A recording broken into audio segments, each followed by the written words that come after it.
Hello from the abandoned campus that is Truman. So today in PChem, we are going to be talking about how we can use what we developed last time of symmetry operations to help describe and classify molecules.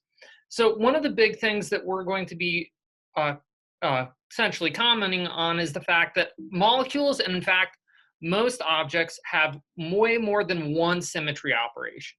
So if I want to use symmetry as a way to actually classify and describe systems, I need to find a way to collect molecules, or in fact, any sort of uh, object, into groups that all possess the same symmetry elements. And so we're going to call these point groups. And they're really the foundation of talking about symmetry, especially in chemistry. Is you're always going to The first thing you're going to want to know is what point group does a given object or a given molecule actually belong to. And one of the reasons why this is fairly important is that as soon as you know the point group, there's plenty of things that I can do to any member of a point group. So classic ways of thinking of this is actually rather similar to when we were using uh, talking about term symbols for electronic configurations. As long as I know the term symbol, I know that there are certain electron excitations that are allowed into or out of a given term symbol. Well, it's very similar with point groups. There's plenty of electronic operations that all they care about is what point group you're in. There's also plenty of things like I can combine orbitals from two atoms or two molecules as long as they belong into a given point group.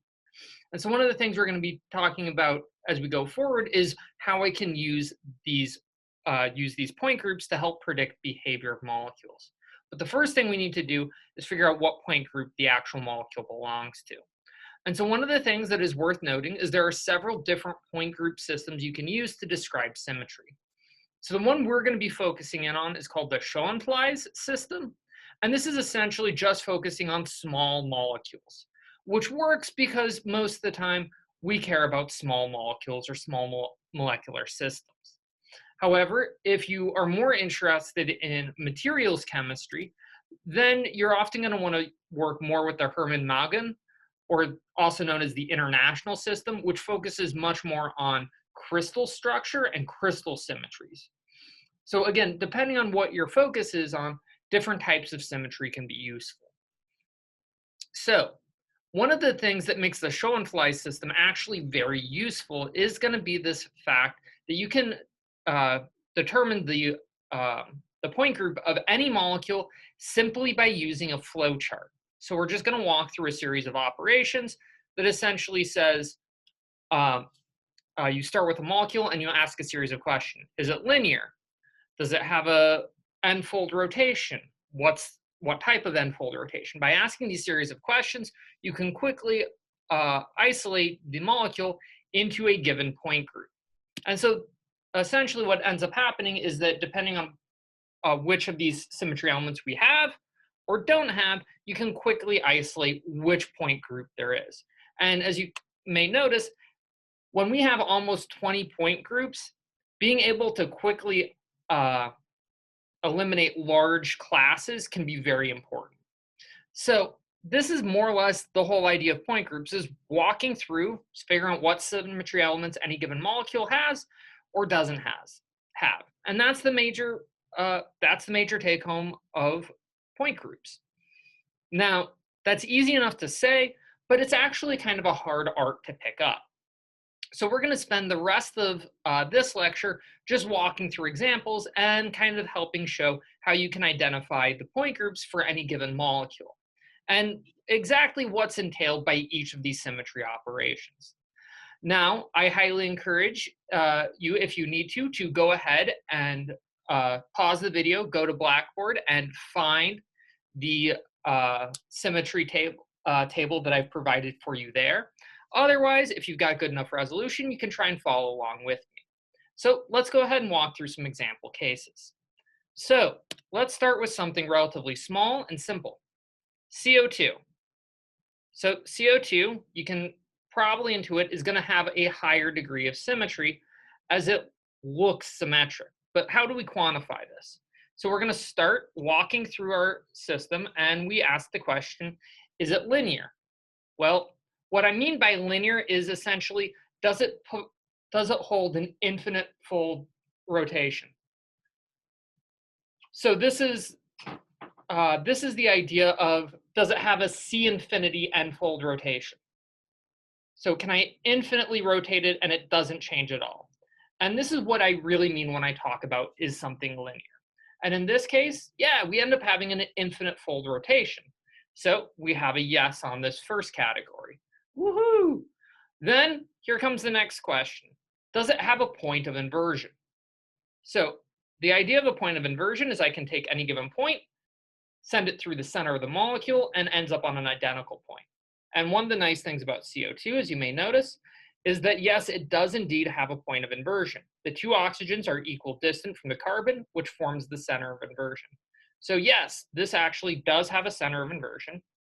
And this is actually one of the shorter flowcharts because, congratulations, that means if we answer yes to these first two questions, CO2 belongs to D infinity H. Now let's take this same idea and modify it slightly. Carbon monoxide. And sadly, I gave you the hint already down below. And this one is indeed linear. It has an infinite fold rotation. And it has no center of inversion, because now the center of inversion is right here in the middle of the bond, and the carbon becomes the oxygen and vice versa. So not quite, doesn't pass the second category, so we fall but no, and we have a C infinity V. So these are two of our more highly symmetric molecules, and we love these things. However, you won't always get quite so lucky. So let's work with something that's not quite so symmetric. All right, 2-chloropyridine. All right, it's probably not going to be as high as symmetry as CO or CO2. But let's go ahead and figure out what groups it does possess. So I went ahead and built a ad hoc 2-chloropyridine. And so in this case, what we're going to notice is that we have a nonlinear molecule, because I can't pull an infinite rotation. As soon as I move it, the molecule obviously is no longer the same. And it doesn't really matter how you do it. It immediately changes no matter what rotation I try. So this is going to typically be the norm. Most molecules aren't linear. So then what I'm going to be looking for is an n-fold rotation. So we can start by trying the two common axes, or the several common axes. There's no way I can rotate it this way and return it. So no, so I'm C1 in this direction. It doesn't end up returning the same way this way, because lo and behold, that nitrogen moves. And in fact, this is going to happen no matter what directions I try. I'm always going to end up having that nitrogen and that oxygen spoil my day. So there is no n-fold rotation for 2-chloropyridine. So this sends us down our least symmetric groups. So there's only 3 rescue options at this point: CS, CI, and C1. So in this case, I then need to say, is there going to be a mirror plane? Or so, in this case, there is no center of inversion, but I got ahead of myself there. But is there a mirror plane? There is indeed a mirror plane of symmetry, because I can cut a plane that runs straight through the center here. As it cuts straight through the molecule, let's see if I can line up the camera. No, I cannot, but that's simply because I'm bad at making molecules. All right, so we can see it here. We have a mirror plane that cuts straight through. At this point, it's neither a vertical nor a horizontal mirror plane, because to have one of those, you need to have an n-fold rotation. So this is just a straight mirror plane. So that means that 2-chloropyridine belongs to the CS group of symmetry. So let's go ahead and try something a little bit different. And let's go with SF6, so sulfur hexafluoride. So let's see if you can actually see this guy. So we have 1 atom at the center and 6, I used hydrogens in this case because I don't have enough fluorines. coming out on either end. So let's walk through the point groups. So this is obviously not linear. Now I have to figure out what it has for an n-fold rotation. So the obvious rotation here is I have a 4-fold rotation because I can turn the molecule 4 times before getting it back to where it started.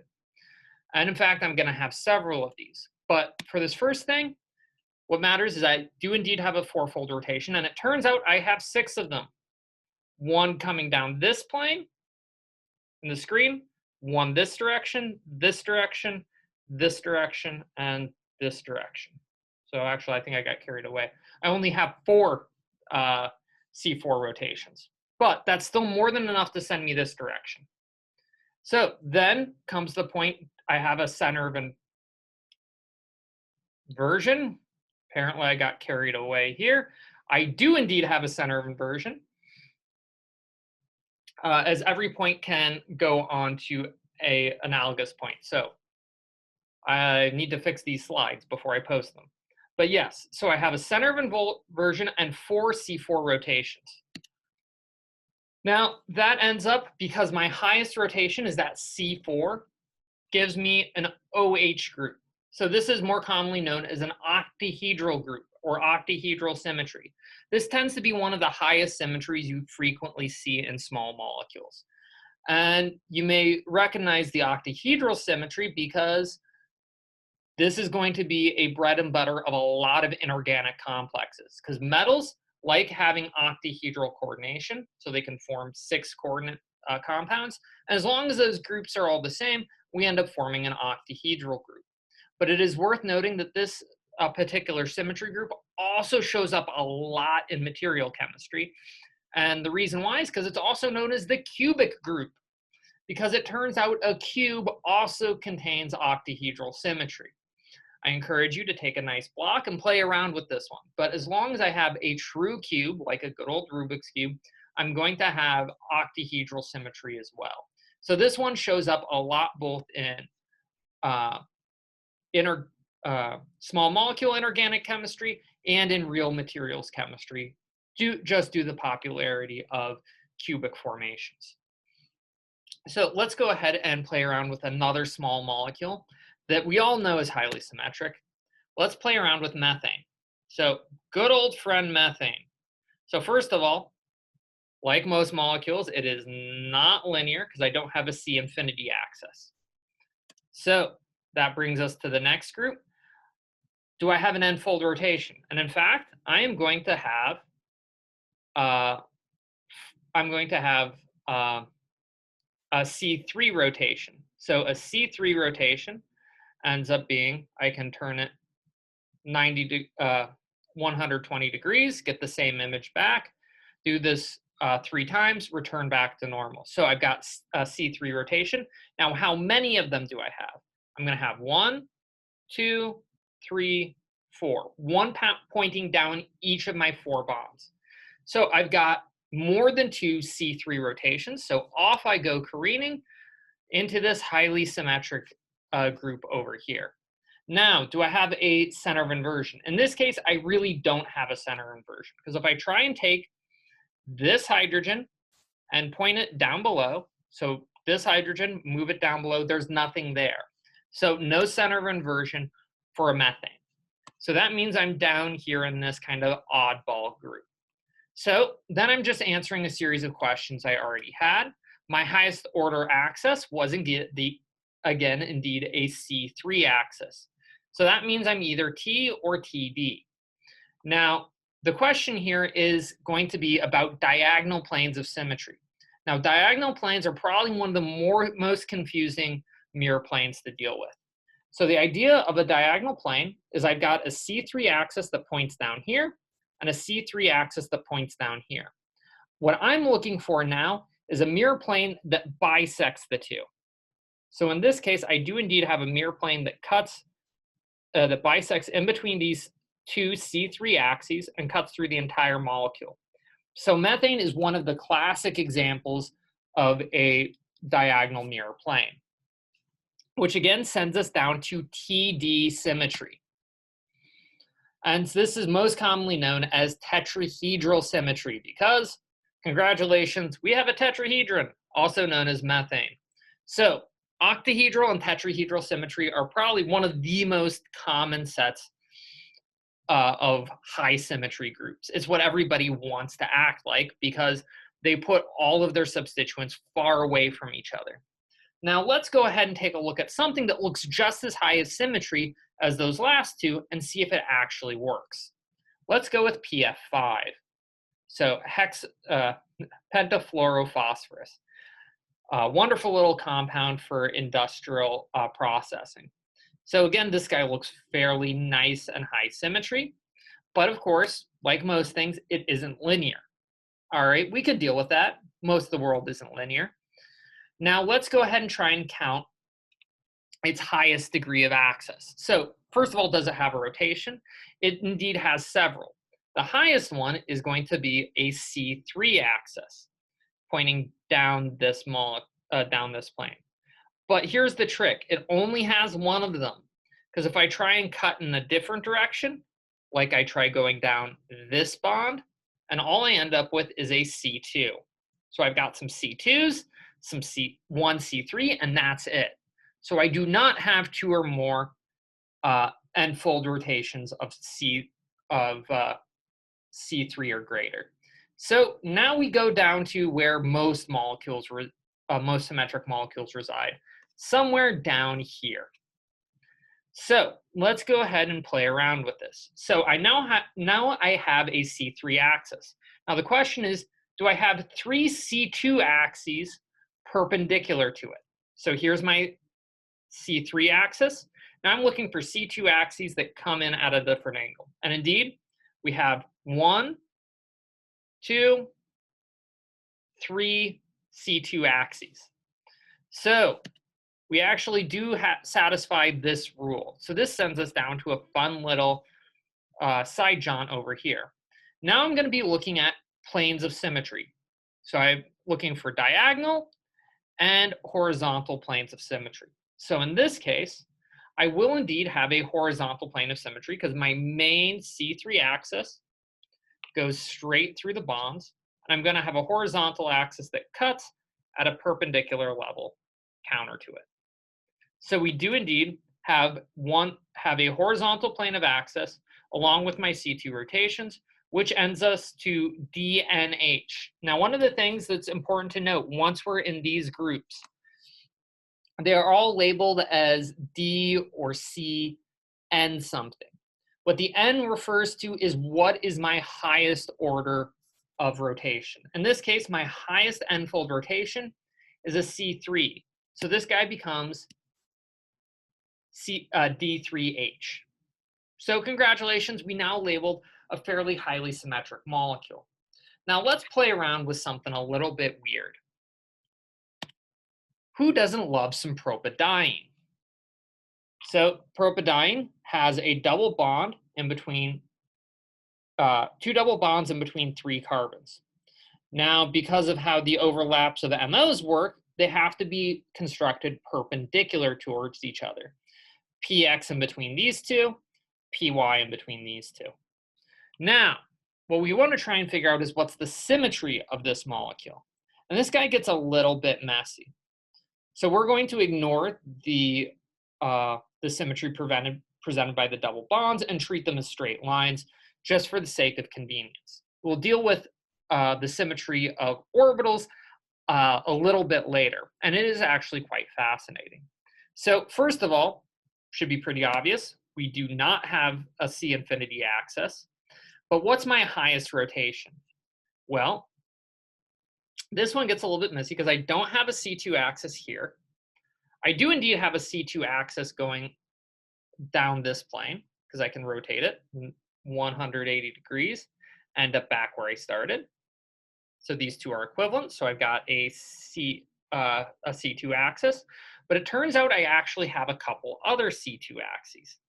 I have one going essentially this way because I can rotate my molecule in this direction.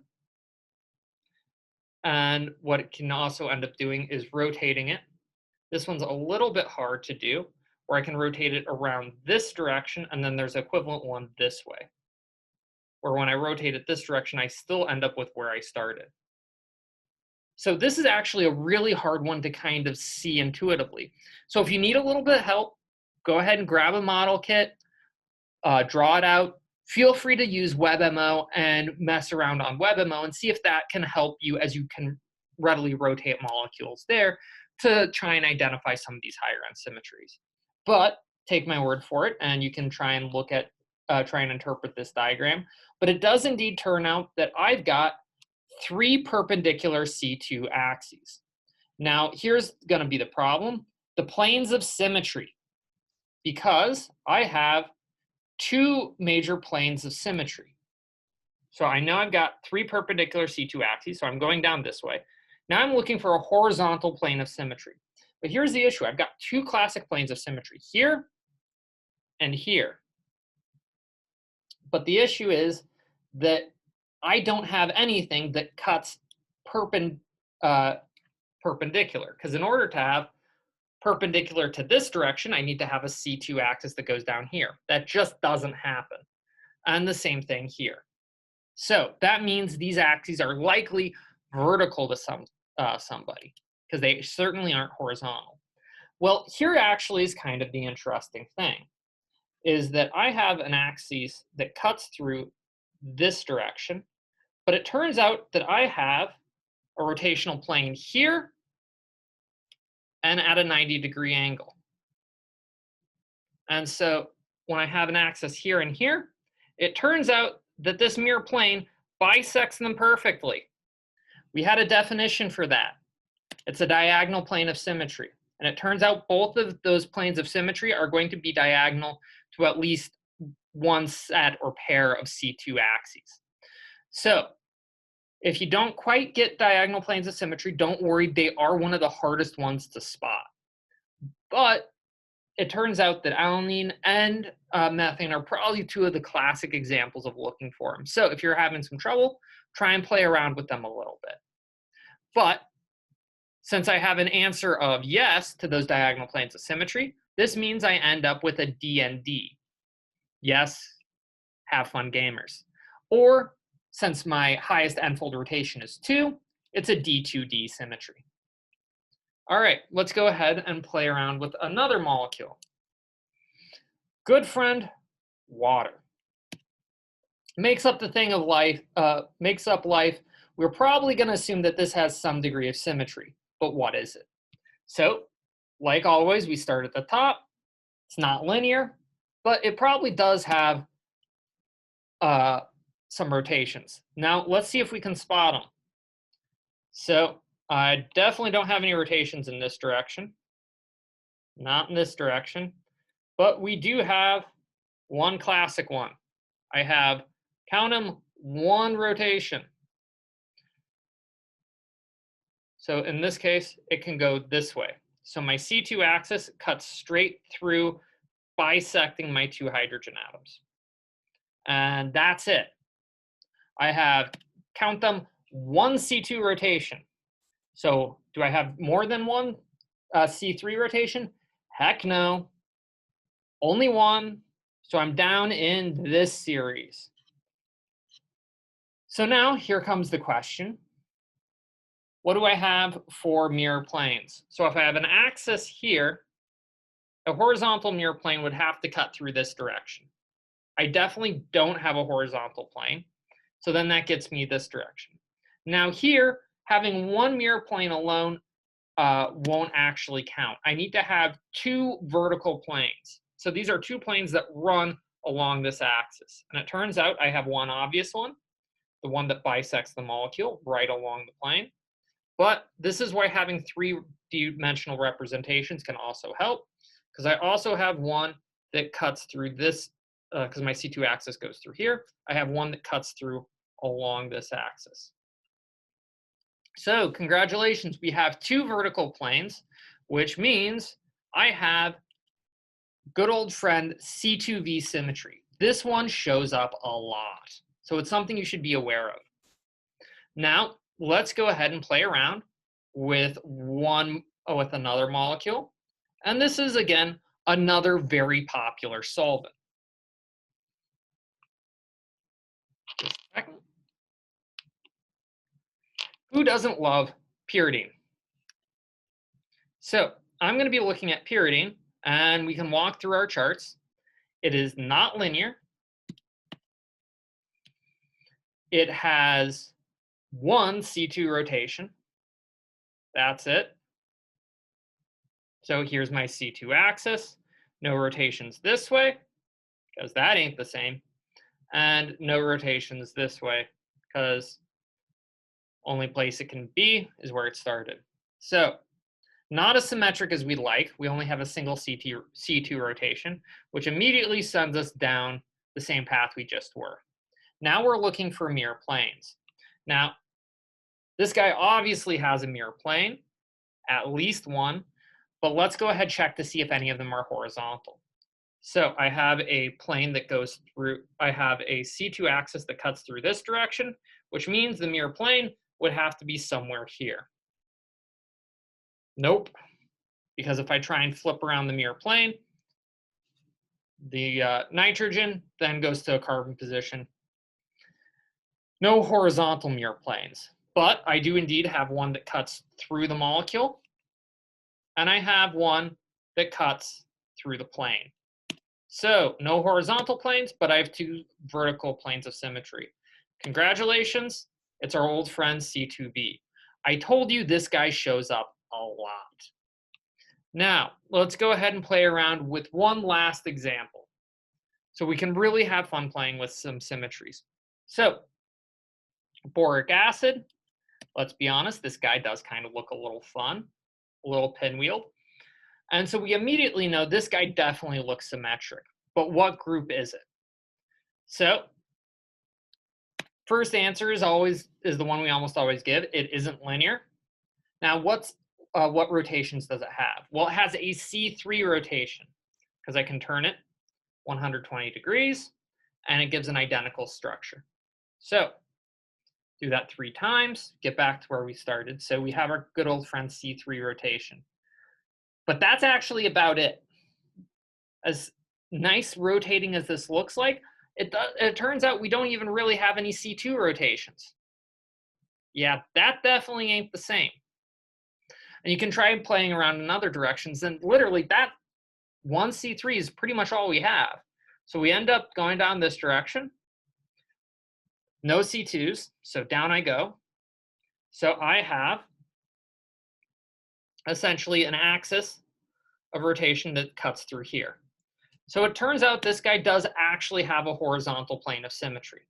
So here's my principal axis of rotation, essentially running straight through the boron. And then I have a plane of symmetry that cuts through the plane of the molecule.